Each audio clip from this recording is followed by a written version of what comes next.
नेपाल सरकारको लाखपति बन्ने करदाता प्रोत्साहन उपहार कार्यक्रममा भाग लिनको लागि कस्ता बिलहरू मान्य हुन्छन्, कुन बिल मान्य हुन्छन् र कुन बिल मान्य हुँदैनन्, बिलको उदाहरण सहित हेरौं।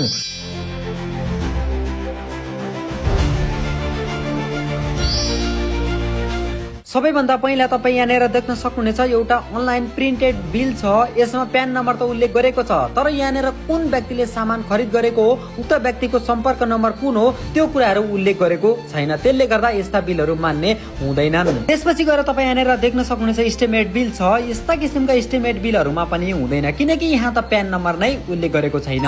अर्को तपाईँ यहाँनिर देख्न सक्नुहुनेछ हस्तलिखित बिल छ, जहाँ कुनै पनि कुराहरू उल्लेख नभएर डाइरेक्टली के कति सामान र त्यसको पैसा मात्र कति हो त्यो मात्र उल्लेख गरेका कारण यो बिल पनि मान्य हुँदैन। अर्को यहाँनिर तपाईँ देख्न सक्नुहुनेछ व्यवसायको प्यान नम्बर पनि छैन र त्यो सामान खरिद गर्ने व्यक्तिको नाम र सम्पर्क नम्बर पनि छैन।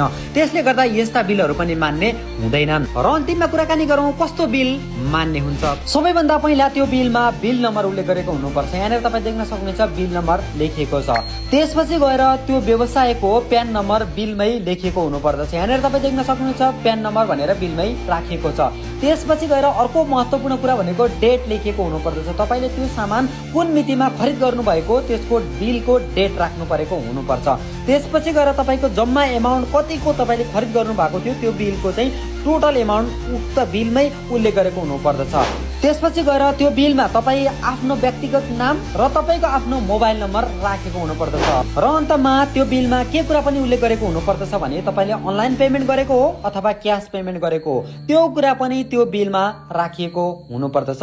यस्ता बिलहरू हातले लेखेको भए तापनि र अनलाइन प्रिन्टेड गरेको भए तापनि जहाँ 7वटा कुरा भने अनिवार्य रूपमा उल्लेख गरेको हुनुपर्दछ। यति 7वटा कुराहरू उल्लेख गरेको बिल मात्र तपाईँको लागि मान्य बिल हुनेछ, अन्यथा त्यो कुनै पनि किसिमका बिलहरू मान्य हुँदैनन्।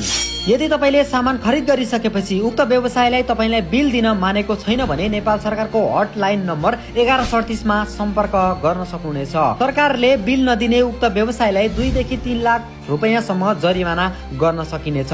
के तपाईले सामान खरिद गरिसकेपछि बिल लिने गर्नु भएको छ? कृपया कमेन्ट गर्नुहोला। नेपाल सरकारको दैनिक एकजनालाई लाखपति बनाउने कार्यक्रममा क्यूआर स्क्यान गरी पेमेन्ट गर्दा कुपन नम्बर कसरी हेर्ने, मोबाइल ब्याङ्किङमा कुपन नम्बर आएन भन्दै अहिले धेरैजना व्यक्तिहरूले गुनासो गर्नु भएको छ। यसको समस्या समाधान के हो? सम्पूर्ण मोबाइल ब्याङ्किङ ई सेवा खल्तीमा कुपन नम्बर हेर्ने तरिका सिकौं।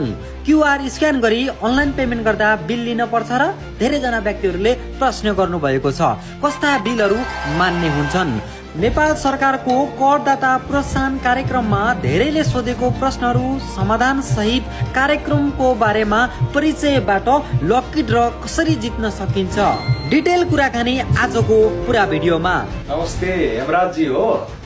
अनि अब यहाँलाई बम्पर उपहार परेको छ 10 लाख रुपैयाँ। यहाँलाई हार्दिक बधाई दिन चाहे मैले। नमस्ते सपना जी, म स्वर्णिम वागले यहाँलाई बधाई दिन फोन गरेको है। मैले 1 लाख रुपैयाँ पाउनुभयो। 900 रुपैयाँको के किन्नु भएको रहेछ। यसैभरिबाट 15 जनाले 1-1 लाख रुपैयाँ र 1 जनाले 10 लाख रुपैयाँको बम्पर उपहार आज पाउनु भएको छ। मैले बधाई दिन फोन गरेको है त। बिल चाहिँ राखिराख्नु होला है।